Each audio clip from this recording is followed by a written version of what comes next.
Ok Méné, hier on a sorti notre vlog pour l'événement de Future is in the Air de Nike. Là-bas on a pu découvrir la technologie Fly Ease autour de la Air Max 90, en parler avec Holly Arnold, championne paralympique de lancer de javelot, participer à des ateliers d'upcycling, tie and dye sur des chaussettes et plein d'autres trucs. Et là ce soir, on va vous balancer l'interview des deux designers de chez Nike, Dylan Rash et Juliana Sagat. Et en plus de ça, Juliana est française, donc on a pu parler avec plus de précision de son parcours et de son métier aujourd'hui chez Nike. Avec eux, on a parlé des étapes de création d'un produit chez Nike, d'où leur venait leur inspiration pour créer un produit, du rôle que chacun a au sein même de leur équipe, et vu que tous les deux ils avaient des produits Sean Witherspoon, on a aussi parlé du personnage. Dites-nous quel type de profil vous aimeriez qu'on interviewe pour les prochaines fois, Méné. Commentez, likez, interagissez au max dans les commentaires.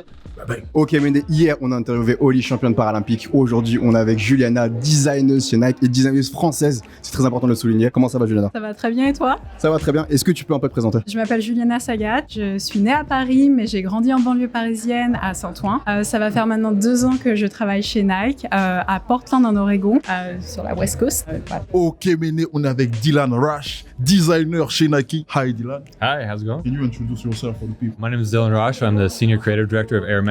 Est-ce que tu peux un peu me parler de ton parcours du coup, vu que tu viens de me dire que ça fait 2 ans que tu bosses là-bas? À l'origine, j'étais dans une école de mode, Studio Berceau, dans le nord de Paris. J'ai commencé ma carrière à travailler dans différentes marques de luxe. Je suis passée par Marc Jacobs à New York. Ensuite, je suis rentrée à Paris. J'ai fait Kenzo, Givenchy et Isabelle Marant, juste avant Nike. Ok, donc à la base c'était plus orienté vraiment en fashion du coup. Est-ce que tu avais à la base un intérêt pour la sneakers ou c'est venu après? Ah, complètement. J'ai grandi du coup en banlieue parisienne. Donc forcément, tout mon entourage portait des baskets. Et je suis aussi fan de culture. Quand je dis culture, c'est notamment la musique aussi. J'ai un peu cette MTV génération où tu regardais les clips de rap et tu t'identifiais et tu voulais exactement la même paire de baskets. Donc j'ai été vraiment introduite finalement dans le basket via la musique et la culture en général. How do you create? I guess it's just imagination, just like try to think what could be the next thing. Okay. Yeah. What about your inspiration? My inspiration comes from everywhere. I do a lot of stuff to get inspiration. I do a lot of meditation, kind of have it come out of the ether and float in the brain, you know. Okay. But yeah. Je m'inspire vraiment de plein de choses différentes. Je regarde énormément de blogs, de Tumblr. Encore une fois, j'adore la musique, donc je regarde beaucoup de clips vidéo. Le cinéma aussi, hyper important. La culture en général, c'est vraiment une grande source d'inspiration pour moi, mais aussi les voyages, mes amis. Je puise vraiment toutes mes inspirations des gens qui m'entourent, même vous par exemple. Ouais. Vous m'inspirez. Okay. Donc, c'est gentil. When I create the product, I try to like look a little bit more for insights. Yep. So especially for footwear, I try to think about like what people might be needing or wanting or what they don't know they want next. Yeah. So I just try to think about the way we wear shoes, how we can change style, stuff like that. Au niveau de la façon dont vous bossez chez Nike, donc là j'ai par exemple la 2090 au pied, donc qui a été annoncée récemment. Comment est-ce que vous bossez par exemple sur un nouveau modèle en termes d'organisation? Alors comme je disais hier, en fait, il y a jamais qu'un seul designer finalement sur un projet. On est vraiment une équipe. C'est un travail d'équipe, c'est hyper important parce qu'on a tous des visions différentes. On vient d'endroits finalement différents. Well, I guess among the team, I think we try to make sure everyone gets like good experiences. So people want to have different kind of designs they're working on, different styles. So I just make sure everyone's kind of getting a nice blend of stuff to work on.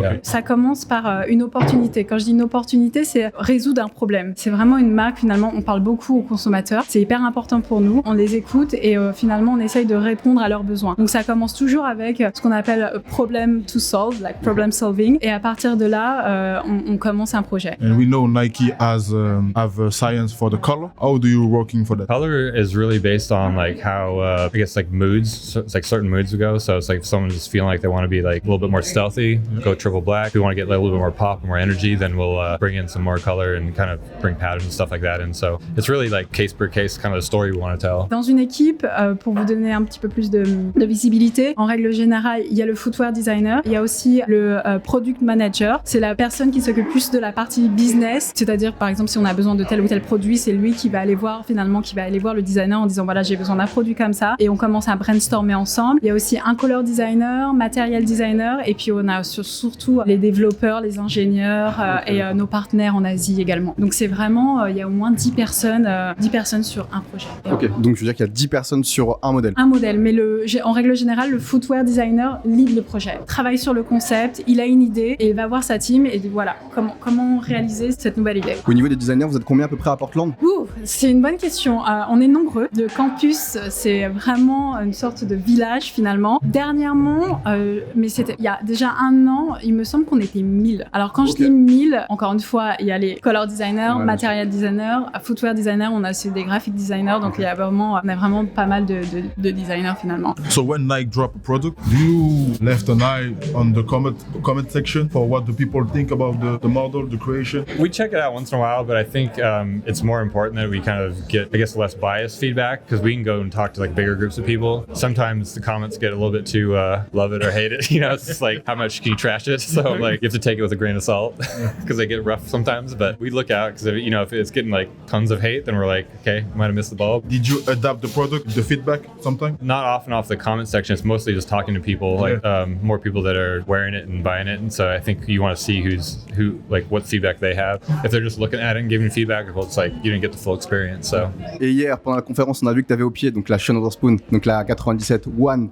Est-ce que c'est ton modèle préféré ou est-ce que tu en as un? J'aime beaucoup ce modèle. Je trouve qu'il est très juste. J'adore les couleurs. C'est hyper frais. Je trouve que c'est un modèle aussi versatile. La paire, je vais probablement la garder vraiment pour longtemps. C'est du corps du roi, donc il faut pas la porter pendant qu'il pleut, ça c'est sûr. Et bon, à Portland, c'est un peu compliqué aussi parce qu'il pleut souvent, donc j'essaye de la porter un minimum. Donc je me suis dit, Paris, c'est bon, c'est le moment de la porter. Oh. Are you a fan of the brand?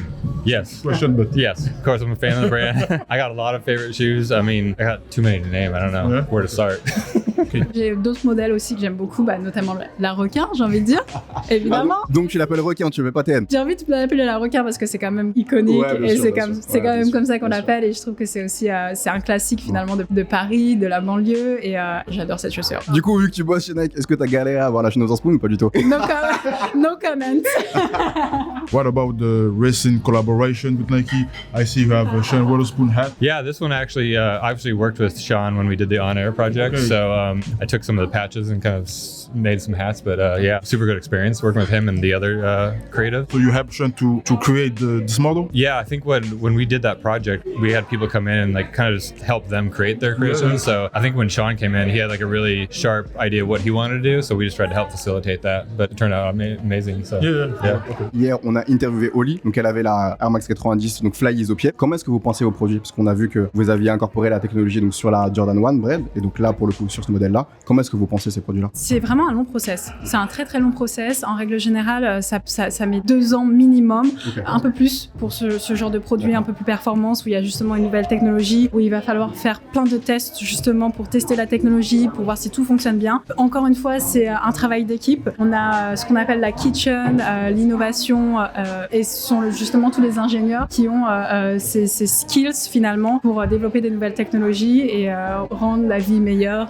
I think the Fly's, we spent about like 2 years trying to develop that, so we had the right foot movement going into the shoe so you can get out easily so it didn't break, and then we just had to make sure that we had it on the right model, because we were afraid if we put it on some random model, people might think it's just that's part of the shoe, but I think when you apply it to an icon like the 90, you can kind of see like exactly what Fly's is and what it does, and just make sure it's tastefully done. Because we see Oli with the shoe, she like it. Yeah, it's amazing. So au sein d'Air Max, on a différentes familles finalement de produits, et selon les familles, le consommateur est différent. Donc la manière de designer aussi sera différente. C'est hyper important. Encore une fois, on fait énormément de ce qu'on appelle focus group, donc on voyage énormément dans ce qu'on appelle les key cities, donc Paris, Londres, New York, justement pour avoir ces insights qui sont hyper importants parce que c'est la base, c'est vraiment la base, le début d'un projet, et du coup il faut avoir ça en tête. Un sneakerhead par exemple qui est plus classique, la manière dont tu vas travailler le produit sera différente. Ce qu'on appelle plus visionnaire, quelqu'un de visionnaire, c'est alors peut-être une fille qui va mélanger différents styles, qui peut avoir une pièce vintage, de mode, et puis être un peu plus streetwear. Pareil, tu vas penser à elle, à sa silhouette, et tu vas designer en fonction aussi. Donc c'est vraiment, on pense aux consommateurs, et on est là justement pour le servir. Can we expect some Fly Ease technology on other products like clothes or something? Yeah, I mean Fly Ease, the way we're starting to look at Fly Ease now, it's a whole bunch of different ways to get ease of accessibility. So you're going to see something coming in the next few months for the Olympics. We'll have a new Fly Ease shoe. But yeah, I think it's going to expand into a much bigger kind of platform for us. Well, obviously it started as kind of a performance system, but I think when we were looking at how people wear their shoes every day, we saw that there's another way to kind of use FlyEase. So it's just like, when you go take off your shoe, like do you step on your back feet? So we kind of like took some insight from that and said, hey, this could actually work super good for lifestyle product. Est-ce que tu as quelques mots du coup pour les gens qui nous suivent et qui veulent bosser chez Nike ou pour les créatifs? Faut travailler dur, faut avoir confiance en soi, sois toi-même, ne pense pas trop, sois gentil aussi et si tout se passe bien, les choses viendront à toi. Bah écoute, merci Juliana, merci de nous avoir accordé du temps et on espère bientôt que tu auras une paire à ton nom, pourquoi pas? Espérons. I think my biggest advice is just like be yourself and tell your story. I think that right now there's a lot of people like trying to kind of figure out how to get into the industry, and the best thing you can do is just create and fail, and then kind of see how you get better at that. And then once you get good enough to where you kind of have your style, it's just like you start telling your story, and I think then it becomes an authentic thing where it's like we want to bring you in so you can tell your story and kind of get it out there. Yeah. Just final question: who have the better style, French guy or American people? I don't know. You guys are looking very hot today, so Thank you very much. yeah. Voilà, Méné, comment s'est passé l'interview. Merci à Dylan et à Juliana d'avoir répondu à toutes nos questions. Dites-nous qui vous voulez voir pour nos prochaines interviews, Méné. Commentez, likez, partagez. Passez une très bonne soirée. À demain pour un nouveau Camino Daily. Bye bye.